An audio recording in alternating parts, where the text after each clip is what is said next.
Olá, eu sou o professor Rogério. Nós vamos dar continuidade aqui, né, ao último povo, né, do Oriente Próximo que vai formar a sociedade, né, ocidental.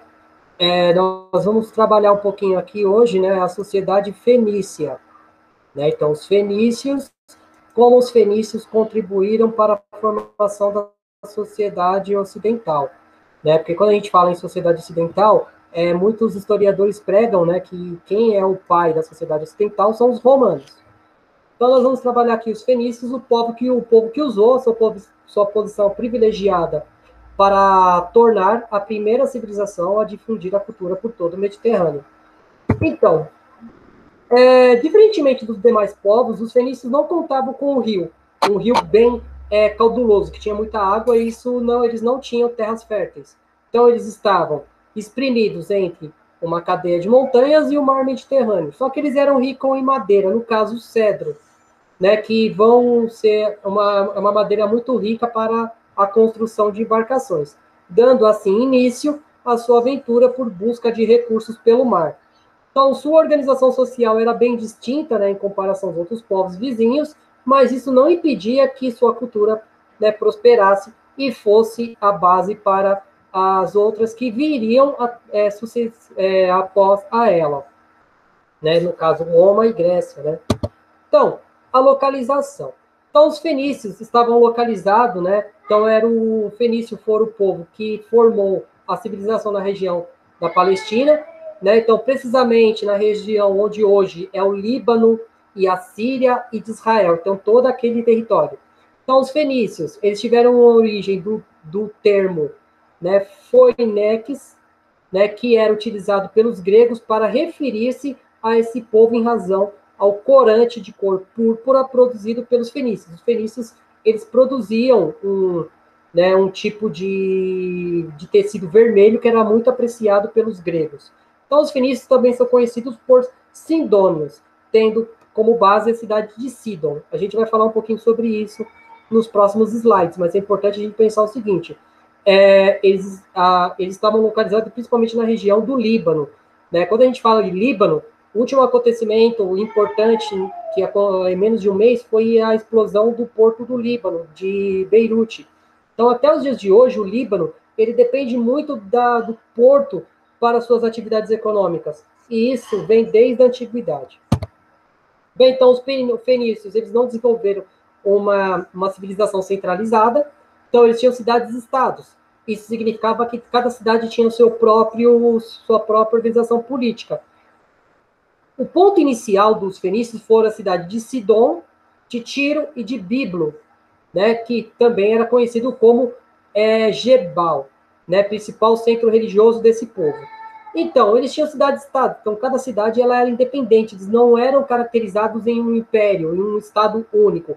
Eles eram várias cidades-estados, e essas cidades-estados, elas mantinham o que dava o critério de unidade, e era a cultura que eles mantinham, no caso, a língua, a religião, entre outros culturais. Então, aqui nós temos um mapa, né, dessa cidade, e com o passar do tempo, a sua expansão comercial, que nós vamos dar mais, né, relevância nos próximos slides. Mas aqui, onde nós estamos vendo, né, no canto da esquerda inferior, nós temos ali aonde estaria localizada a cidade de Biblos, de Sidom e de Tiro, aonde hoje, né, é a região onde encontra-se hoje, no caso, a Síria, entre outros países ali da região do Oriente Próximo. Bem, então, economia. Os fenícios, como nós já colocamos, eles não contavam com um rio muito cauduloso. Então, eles vão expandir a sua cultura a partir do comércio marítimo. Eles vão dominar todo o mar Mediterrâneo. Então, os navios fenícios eram adornados, né, com cabeça de cavalo, entre outras coisas, uma forma de transformá-lo em máquinas para dominar o Mediterrâneo. Então, eles eram extremamente habilidosos no oceano. Bem, então, com o crescimento das cidades-estados, os poderosos comerciantes fenícios vão desenvolver-se em outras regiões, fundando colônias. Então, mercadorias vão ser apreciadas por diferentes povos da antiguidade, tal como objetos como vidro, joias e cerâmicas. Então, no entanto, os produtos mais apreciados eram o tecido, né, de cor púrpura, que era extraído de moluscos existente ali no litoral. né? Então, nesse sentido, também as embarcações fenícias eram utilizadas velas, e por conta disso eles vão, né, dominar grande parte do mar Mediterrâneo, chegando até a atual Inglaterra. Então, os historiadores chegaram a essa conclusão por causa da existência de vários objetos fenícios encontrados em seu território. Então, outros locais que mantiveram o contato comercial com fenícios foram os habitantes de Chipre, de Creta, da Grécia continental e do Egito. Então, por causa do largo alcance de seu comércio, os fenícios desenvolveram diversas colônias em diferentes partes do Mediterrâneo. Então, essas colônias foram criadas com o objetivo de ter acesso permanente às novas mercadorias e novos mercados consumidores dos produtos fenícios. Então, a colônia de maior sucesso fenícia foi a cidade de Cartago, que bateu de frente, que foi uma das maiores rivais, chegando a entrar em guerra com Roma, quando Roma começa a se organizar. Então, aqui nós temos, né, as principais organizações fenícias dentro desse território. Então, aqui nós temos objetos dos fenícios, né, então, objeto de cerâmica e um deus aí com cabeça de leão, que era importante, era um dos principais deuses. Bem, então, a cultura fenícia, eles foram os que criaram o alfabeto fonético, e isso foi difundido a partir do comércio. Então, o comércio ajudou a difusão desse, né, desse elaborado alfabeto, chegando a contribuir para, né, para a consolidação, né, do alfabeto latino.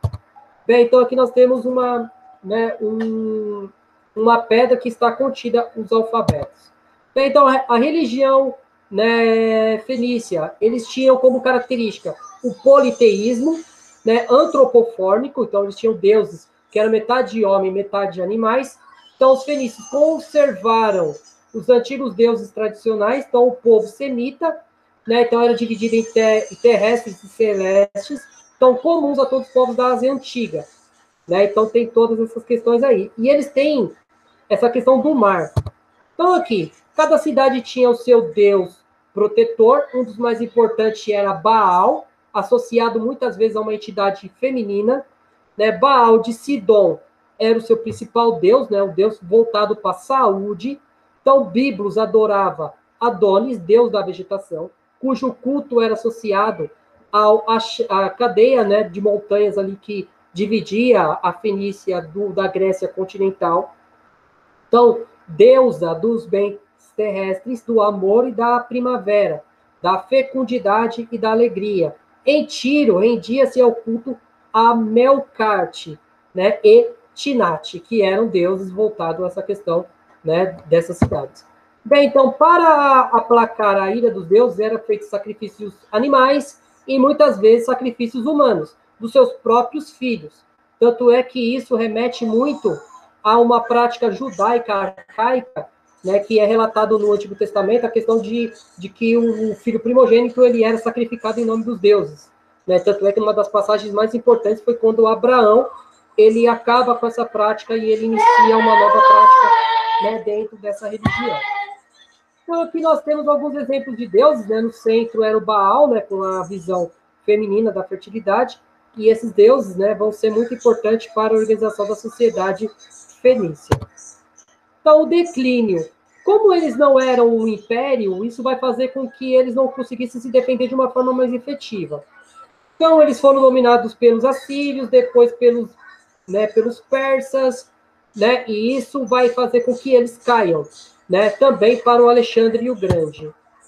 Então, a gente sabe que os fenícios foram uma sociedade muito importante pelo desenvolvimento do comércio no mar Mediterrâneo.